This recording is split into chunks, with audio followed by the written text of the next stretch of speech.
Hello, this is Josh Belk with the Belk on Business podcast.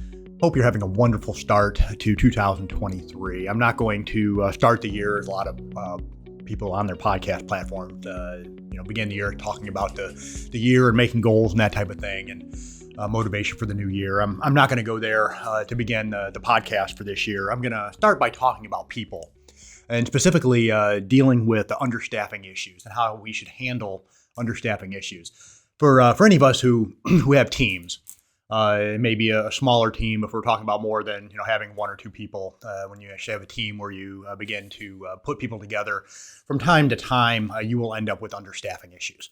And there'll be times to where either you can't find people, maybe people have left, maybe you've had to let people go, whatever the case may be, or your business is scaled to the point to where you just don't have enough people on your team to be able to get the work done in a timely fashion. So when we find ourselves in that position, maybe here are a few things that we should consider. Before I kind of jump into that, a couple kind of introductory comments.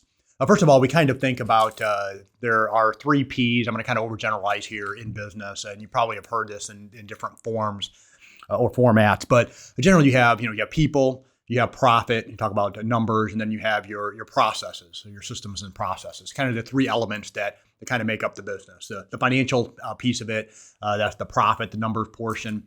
You have the people side, that's the owner and the team members. And then you have your systems and processes that are put into place inside the business that essentially provide a functional tool to be able to actually get the work done. So those are kind of the three elements of business, and knowing your numbers is extremely important. I'm an accountant, and we talk about numbers inside of our business, inside of the businesses of our clients each and every day. It's essentially where our focus is at. But I don't think that's the most important aspect of business. We have clients that are some of the best in the world at coming in and helping businesses set up their systems and processes inside their business. But that is not the most important element of business. I think that people truly is the most important part of business. Whether we're talking about the people inside of our businesses, those team members that work with us, that work for us, as well as those that we have the opportunity to serve. So if you can have really good numbers for a time, you can have the best systems and processes, but if you don't have the right people, your business will not be able to sustain itself even into the short term. I read this quote actually this morning. I was scrolling through LinkedIn, and I ran across this quote by Simon Sinek, and I really liked it. It said that we become leaders the day we decide to help people grow, not numbers. And I thought from someone who's kind of one of the leadership voices of our time, said this line: the importance of people. We become leaders the day we decide to help people grow, not numbers. I was listening a couple weeks ago. Barbara Corcoran was on you may know her from, if you do know her, probably from Shark Tank.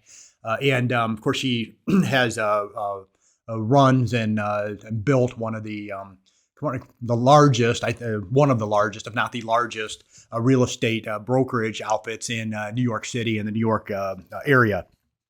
And through this, as she talked about going through her career path, and her one big takeaway, she kind of summed up everything that she kind of looked back at herself and her career growth and her personal growth. She had made the comment how she's not very good at analyzing numbers. She's not good at process, but the one reason why she feels that her businesses have succeeded so well is that she's invested in people, that she learned how to identify the right people, how to serve people well.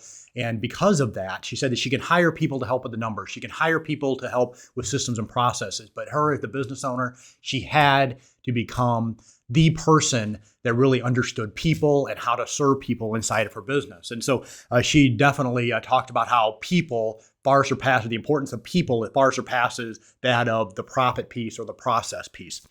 So we kind of look inside of our business. We're dealing with some understaffing issues. What are some things that we need to remember? Number one, finding the right people takes a lot of time. And I went through a process here personally a couple years ago. We really began to grow the business. And for many, many years, it was just me. And if you've heard me talk about this on the podcast before, but it was just me as with probably maybe even with you inside of your business as well. It's just us. It's just us, and maybe we have a family member or somebody that maybe comes and helps us part time here and there, and or maybe we go through and we hire an assistant of some sort. But in essence, it's just us, and then eventually we may bring somebody on, and we get to the point to where our business really starts to hit traction. We start to hit this growth, and then we have to make a decision. Okay, do I keep the business where it's at, or do I decide to grow this business? The revenue side really becomes easy. It becomes the easy part. Finding business, being able to onboard business, that becomes the easy part. Now the hard part becomes, how are we going to manage it? How are we going to get the work done? And then even harder, even more difficult than that is finding the right people. But kind of really understanding if we rush the process, we're going to end up with the wrong people. Okay, so understanding first of all that finding the right people does take a lot of time, and keeping people takes a lot of time. Every element of the people in our business is going to take a lot of time. It's going to take a lot of effort. There are some people out there, and some people that have run very successful business talk about how they they hire quickly and they fire quickly. But I think probably more prudent advice is to hire slowly, and then if it's not the right person, to let them go quickly. Okay, and I think actually Gary B, I think, talks about this quite a bit, how to hire slowly, fire quickly. Okay, and so this is something that really understanding it's going to take a lot of time.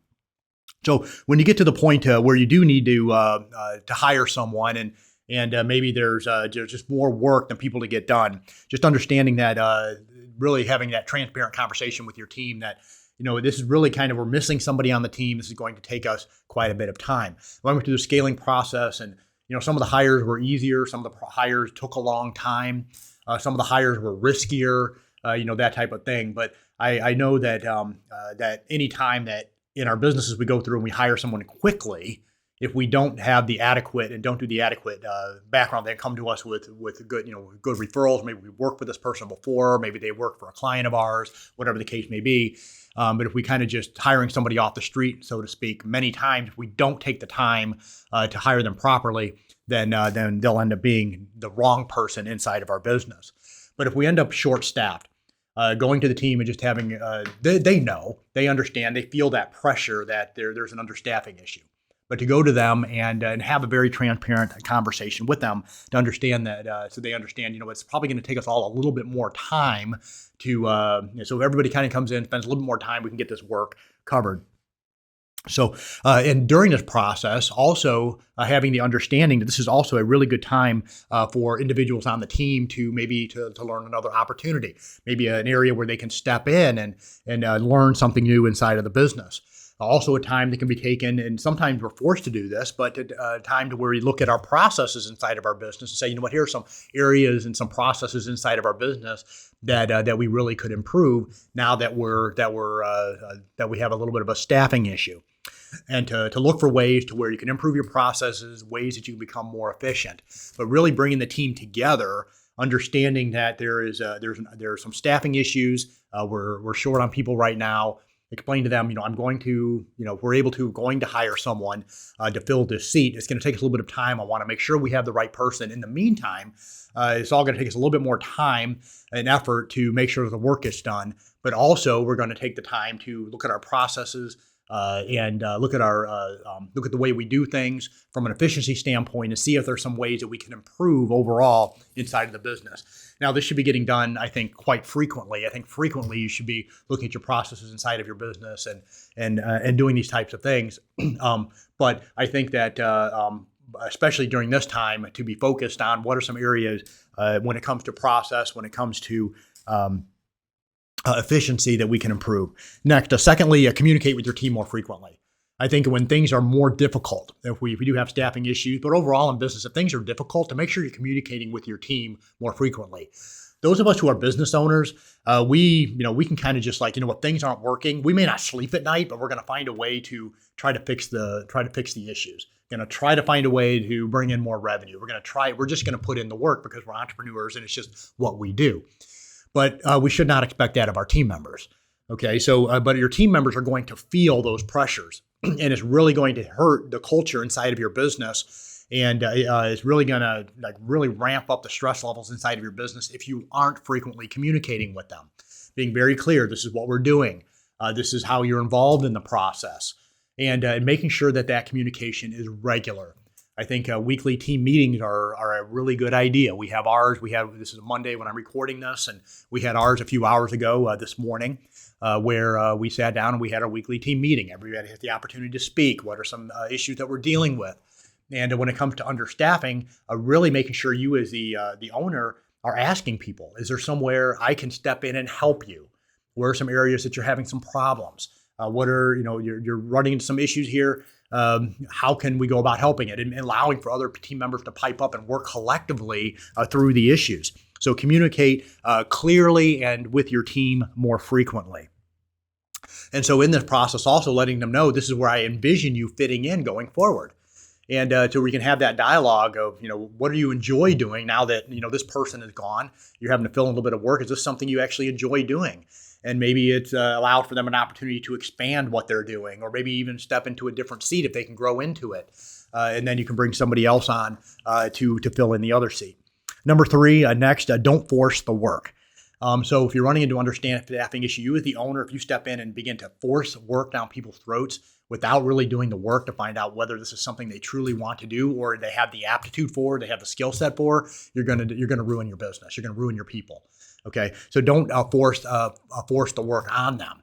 Okay, so really to kind of have that dialogue, have that communication, find out, because guess what? When people are understanding that times are a little bit difficult right now, if you have a good team and you're the right type of a leader, people are going to step in and happily be willing to step in for a time to help fill in those gaps.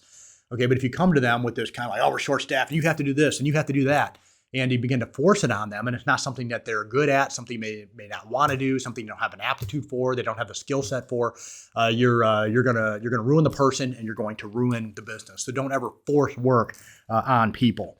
Next, cross-train. And this should be something that gets done, that should get done anyway, but I think it's extremely important, especially during times of understaffing, that you're spending the time to make sure that everybody is kind of understanding a little bit of the aspect of what everybody else is doing inside the business, or at least within that department. So if you're running a larger business, for example, there may be, you may have, the finance is separated from your sales, for example. You aren't expecting your finance people to go into sales and vice versa. That'd be a disaster. But within those departments that you're doing some cross training. And so if somebody does end up leaving, or in this case here, while somebody is gone, and maybe you have to step in and help educate that particular department as the business owner, to make sure that you're not just doing one-on-one, that you're bringing people in together, and you're doing some cross training, so everybody kind of understands some of the part of what everybody else does. And so always have more than one person who can perform tasks or fill a seat in your business. Okay, and I think it's good to train together. And I wish that in my business we did this every Friday.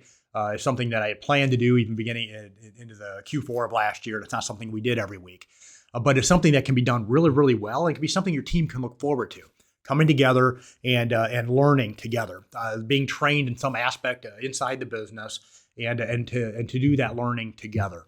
And so sometimes I'll do it. Sometimes I'll have one of the other leaders inside of my business do the training. And even at times may bring somebody else in from the outside to do training. And we have some of that coming up as well. But also always be training and always be cross-training as well. Next, if you're having some understaffing issues, consider outsourcing. And this may be something that you may want to consider doing anyway. And at the firm level, we're constantly getting people calling up and asking us, hey, can we outsource this aspect of the business? Maybe it's the bookkeeping piece, or maybe it's the KPI generation, or some sort of analytics that need to be done, some sort of reports or contracts, whatever the case may be, that they outsource that to the firm. So find places where you can go to where if you're not able to get everything done inside the business, where you can outsource it.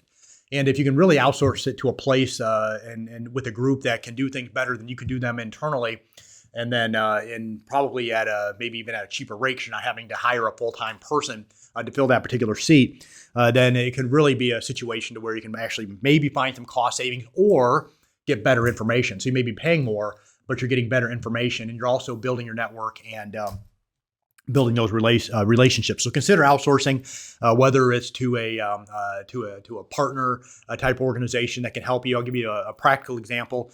Here at our firm level, we had all these tax credits coming in over the last year as it relates to the employee retention credit. You probably hear the TV commercials all the time. talking about you get up to $26,000 per employee inside of your business, that type of stuff. Most of those are tax mills, avoid them. But it's not something that we had the capability to be able to take on with everything else going on, with all the COVID relief packages and everything else that was happening. So we actually partnered with another firm. And so since we weren't able to do it, I didn't want to hire somebody on to do it. We outsourced it. Okay. And it really helped us at the firm level and also really helped our clients as well. So whether it's that type of a relationship or remedial task inside of your business, whether you're hiring some sort of an assistant to handle emails, or maybe it's billing, some sort of aspect inside of your business. But regardless if it's a kind of a partner type a firm or business that you work with, to help also provide services to your existing clientele base or inside of your business to help serve each other and to serve your clients as well, to look for areas to where you may want to consider outsourcing. And last, number 6, use automation wherever possible. And so we're getting into a day and age to where we're finding a lot more tools out there to help us become more efficient and really can kind of help replace maybe missing gaps inside of our business. So be looking for ways that you can outsource certain aspects of your business, if that makes sense. But definitely also be looking for ways that you can consider automation, whether it's some sort of a process, to look at automating some sort of aspect of your business to help you become more efficient and help to fill in those gaps to maybe where team members are struggling, or maybe you're missing team members altogether. So just in quick summary, first of all, understanding it does take a lot of time to find the right team members. It's going to take a lot of investment in finding the right person, and also investment in people inside of your business when there are some understaffing issues. Number 2, communicate with your team more frequently and more clearly. Number 3, don't force work on your people. Number 4, cross-train and be training in general. Next, consider outsourcing. And then lastly, number 6, use automation where possible. This is Josh Belk with the Belk on Business podcast. Hope you found this particular podcast to be of some help to you. If you haven't already, please consider subscribing. Have a wonderful day.